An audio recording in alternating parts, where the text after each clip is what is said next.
Another day, another basketball stories na naman ang pagkikwentuhan natin. At ngayon nga ay ang pag-uusapan natin ng balitang available nga daw si Tyrese Haliburton sa Game 3 laban sa Oklahoma City Thunder. At ang balitang nagdesisyon na nga daw si Giannis Antetokounmpo sa kanyang trade sa Golden State Warriors.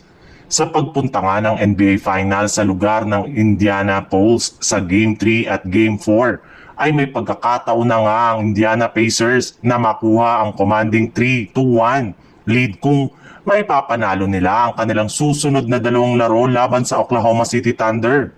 Pero bago pa man nga magumpisa ang kanilang Game 3 ay humarap muna nga ang Pacers sa isang matinding problema matapos mag-viral ang isang video habang iika-ika maglakad si Tyrese Haliburton pagkatapos ng kanilang Game 2. Ayon nga sa lumabas na balita, nagtamo nga daw ito ng injury sa kanyang paa sa kanilang game.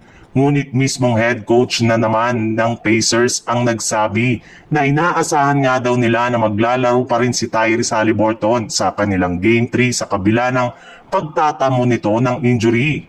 Sapat na rin naman nga daw po ang ilang araw nilang bakasyon bago ang kanilang susunod na laro para tuluyan na makarecover at maging ready sa kanilang magiging bakbakan ulit ng OKC Thunder. Pero aminin man nga natin sa hindi, kahit man kaya na nito na maglarong muli sa Pacers ay hindi pa rin natin may kakaila ang katotohanan na magiging limitado ang galaw sa loob ng court dahil sa kanyang injury. Ibang balita naman, kamakailan lamang nga ay napabilang nga ang Golden State Warriors sa mga kupuna na gustong makakuha kay Giannis Antetokounmpo ngayong off-season.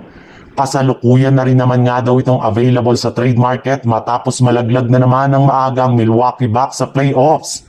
Mas lalo pang ang umiingay ang trade ni Giannis sa Warriors nang bumisita ito sa isang event sa lugar ng Bay Area ng nagdaang linggo. Kaya marami na nga sa mga fans ang umaasa na makukuha siya ng Warriors at maitatandem nila ito kay Stephen Curry na matagal na ang pangarap ng kanilang prangkisa. Kung sakali man nga na mangyari yan ay sigurado na nga na makakakuha na sila ng kampyonato next season. Subalit base naman nga sa ibinulgar pa lang na balita ng isang NBA insider, wala na rin naman nga daw pong balak pa ang Golden State Warriors na kumuha ng bagong superstar ngayong off-season, maging eto man ay si Giannis Antetokounmpo.